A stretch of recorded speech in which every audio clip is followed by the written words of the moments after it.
So I just got a 2025 Hobie Pro Angler 14 360 XR, and I wanted to go over what the changes are. They had made some changes. They actually created the XR model for the 2024 year, which I'll touch on that briefly, but there's already a lot of videos on that, so I'm not going to really get too much into that.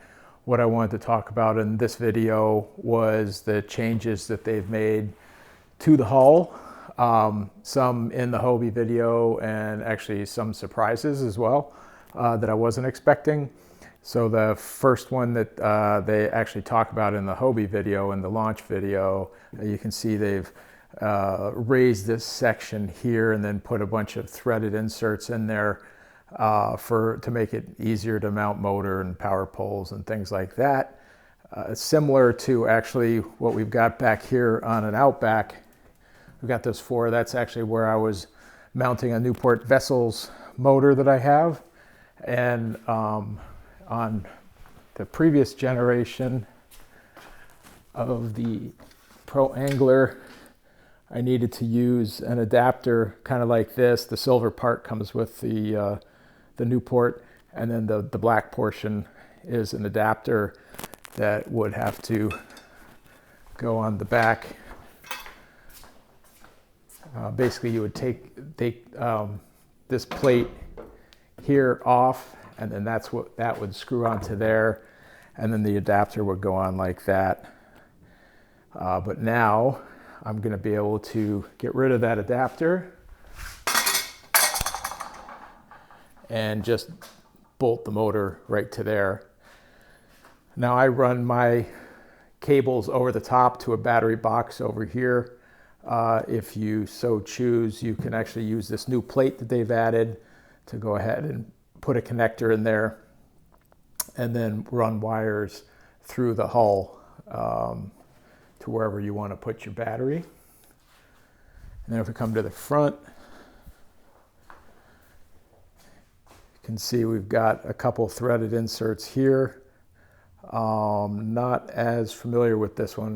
This would be for motors like the Motor Guide XI3 adapter. I don't know if it grabs onto here and here, or if you have to do something with the hatch cover bit here.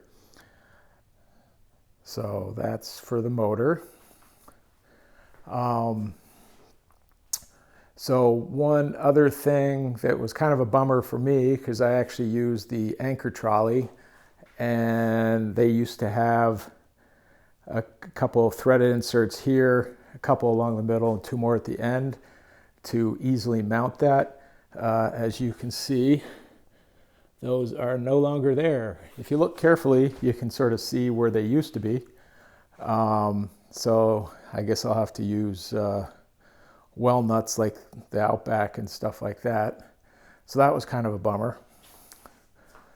Another change that they made was the rear hatch. It's actually looks more like the old style hatches they used to have. Not sure why they made that change. Maybe it's a little flatter, so maybe that's why. So that was kind of interesting.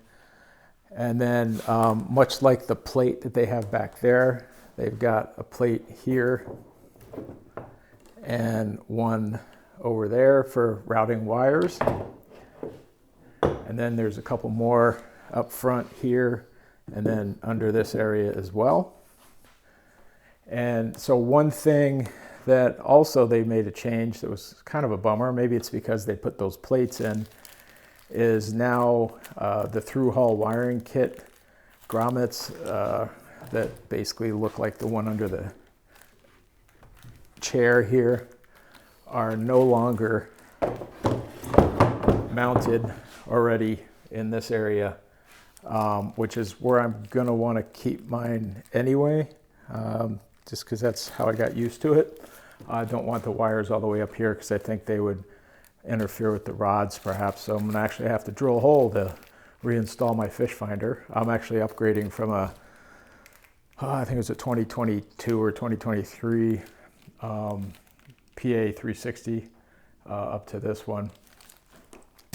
So that also a little bit of a bummer, not a huge deal, but, and then, you know, you get your bag of little inserts for that. And move the chair out of the way here.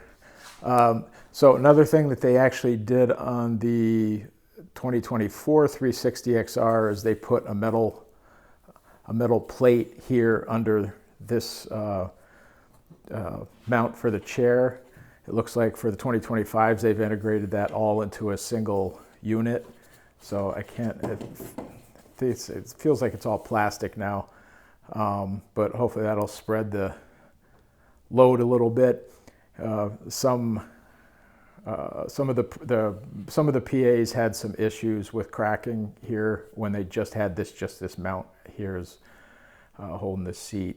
My guess is it's from the foam that's underneath there, moving around and you know, people standing up there and causing a little bit of fatigue on the plastic and then eventually giving away. So that's interesting. Another thing that they did actually that was a big surprise is I went into the front hatch here and open it up, and there's no big hatch bucket anymore. So that no longer comes with the Pro Anglers. My guess is you'll be able to buy it separately. I think the reasoning for that was it was allowing some water in, because between the hatch going on top of here and then this going on, this gasket going on top of the hatch, it was maybe letting in some water when it was rougher. And I did see that. Wasn't a huge deal, but it's kind of a bummer that the hatch is no longer included. But what they did include instead was a hatch bucket like you'd use in the Outback. And actually that's nice, because I actually use that instead of the quote tackle management kit. I just like having a bucket in there and being able to throw stuff in there. The other thing they included, which I don't know whether I'll use or not, is this this plate. I guess it's for mounting electronics and whatnot. So it will go down in here, mount on there, and I guess, you know, if you throw a dry bag or something up front here, it'll also keep stuff from migrating down the hull. So that's one use. And then they give you a little baggie with some clips that would go on the back of there, and then just clip onto the sail mast post in there. So I'll have to see whether I use that or not. Let's see what else. I think that's the majority of the changes. Here you can see they're just the traditional XR, well, traditional 1 year XR changes they made to be able to adjust the belt from the handle over here, as well as various other features with the drive, locking it, unlocking it, disengaging it from the clutch, etc., without having to go inside the hull for that. There is one other minor thing on the drive. Don't know if it actually matters or not, but these pieces used to be gray. Now they're black. I don't know why that changed. Maybe just different supplier or something. Maybe they're stronger and don't wear out on the kick-out stuff as fast or something. Who knows? But anyway, you can watch my previous video where I tear apart one of these drives and upgrade the bearings down in here from an old 2020 drive up to the newer, bigger bearings. One other thing they did change was the insert. I never use these, so I don't really care. They're going to these, I guess, lower cost, lighter weight maybe, inserts. I don't know if they did this in the 2024. I didn't really pay attention to that at the dealer where I work. Yeah, so I mean, that's a minor change. That's the insert that goes in there. But not that I would ever want to paddle this guy. It's a little too wide for that. All right, I think that covers all the changes to the 2025 Pro Angler 360 XR. If you have any questions, just leave a comment below.